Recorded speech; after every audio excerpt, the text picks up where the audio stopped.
My name is Haiti Perez. I work here at Owen Enterprises. We're an industrial bakery in Maspeth, and I'm the compliance manager. We actually have two sections of wastes. Since we deal with bakery goods, there's the liquid phase, which is the batter. We segregate any solids from there, and that's disposed of in the organics bin.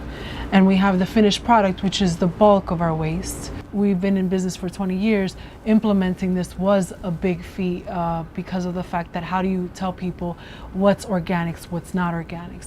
So what we decided to do, signage, was definitely a big aspect. The fact that we put it up a new color that wasn't used in the past, and we labeled every single container, and we keep on top of it. We make sure that people are aware this is compost, this isn't compost. I believe that as a business, if you give it importance, people will follow. Something so simple in terms of just segregating one item from another can help out the environment. Come on, it's a no-brainer, I think.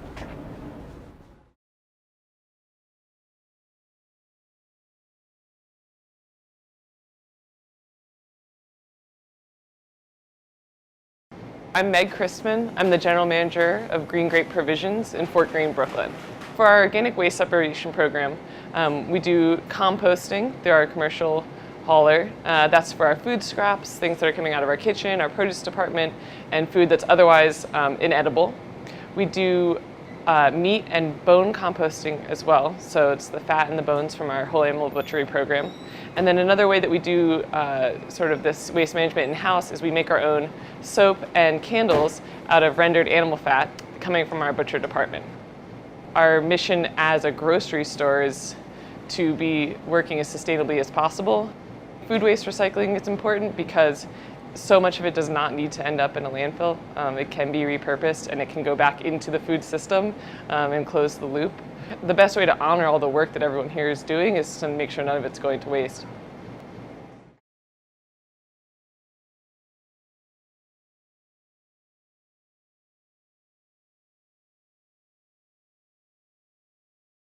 My name is Mike Donner. I'm the Senior Director of Ballpark Operations for the New York Mets. So right now the separation and collection is mostly just for the back of house prep. So we have about 5 kitchens, I believe, and all the prep work for the game, they'll separate that, weigh it.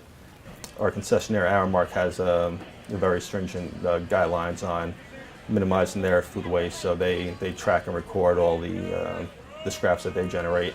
Once those hit a certain capacity, they'll either wheel those out back to our back of house staging area, where we'll fill up 55-gallon totes, or we'll wheel separate totes in to fill up and then also stage those in the back of house.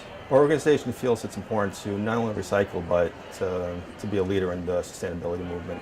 And especially being in New York City and being upwards of 2 to 3 million people coming into our facility each year, the fans are willing to do the right thing, and we're trying to work along with them. And it's going to take both of us to really get to where we need to go. And the fans here have been great, and with the staff, I'm confident we're going to get there.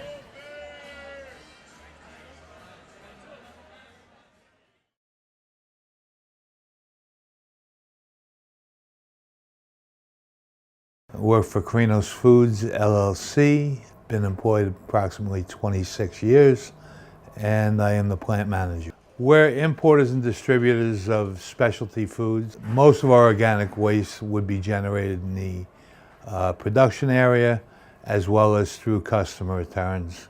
If we have returns come back and we need to discard them, we separate the contents from the packaging, and then we put the contents into 65-gallon green barrels that we have here stationed in 2 different areas. At Carino's Foods, what I've learned is you're notified well in advance of when different laws are going to take effect.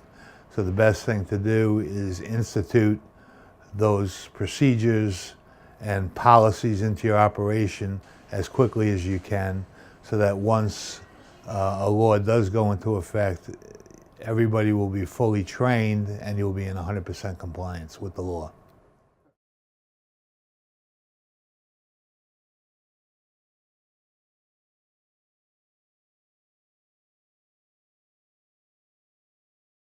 My name is Nick Pelliccioni. I work at Hyatt Centric Times Square, and I'm the executive chef.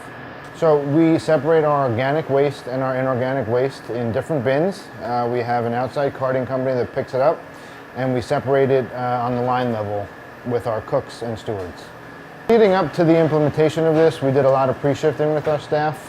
Then we did some practical drills and showing them what organic waste was as opposed to inorganic waste, and we do refreshers once a week until we're really all sure that we're 100% on board with the process. Hyatt as a company is really focused on sustainability because we want a better life for our future generations and our children, which is why we here at Hyatt Centric Times Square are really stringent about our organic waste disposal operation. It's a lot easier than you think it is. It seems really daunting at first, and especially for people that have never done it before in a large operation, you could think it's impossible to do, but really the cooks are on board, the stewards are on board, everyone's on board. It's a really, really easy process to implement.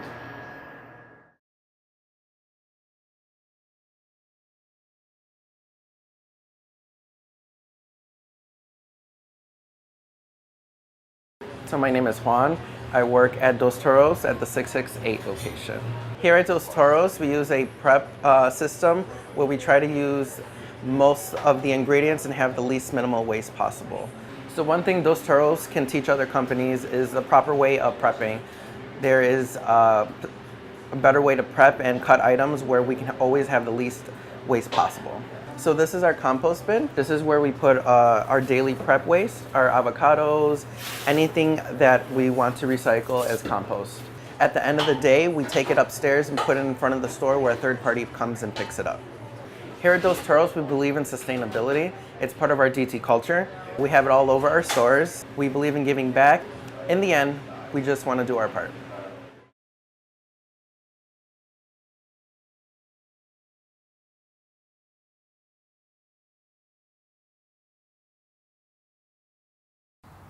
Tom Goldsmith, St. John's University, Director of Environmental and Energy Conservation. When St. John's became more of a resident university as well as a commuter university, there was a lot of food being served. And what happens is we're able to recoup that food, reclaim that food now to feed hungry people in our link to the Food Recovery Network. And what food is prepared, bring down to the recipient of that Food Recovery Network in Jamaica, Queens. Besides that, we're able to capture and compost the pre-consumer food waste and the post-consumer food waste and use it to make good compost on the campus to be able to use entirely all over the grounds of the campus and then specifically in the student community garden. The lesson learned for the university in general, being in New York City, is that it is possible. It is possible to be able to do food recovery, do food waste composting, replenish the soils, help replenish the urban forest of New York City, and to connect the dots where we're helping out the environment, feeding hungry people, and reducing our waste.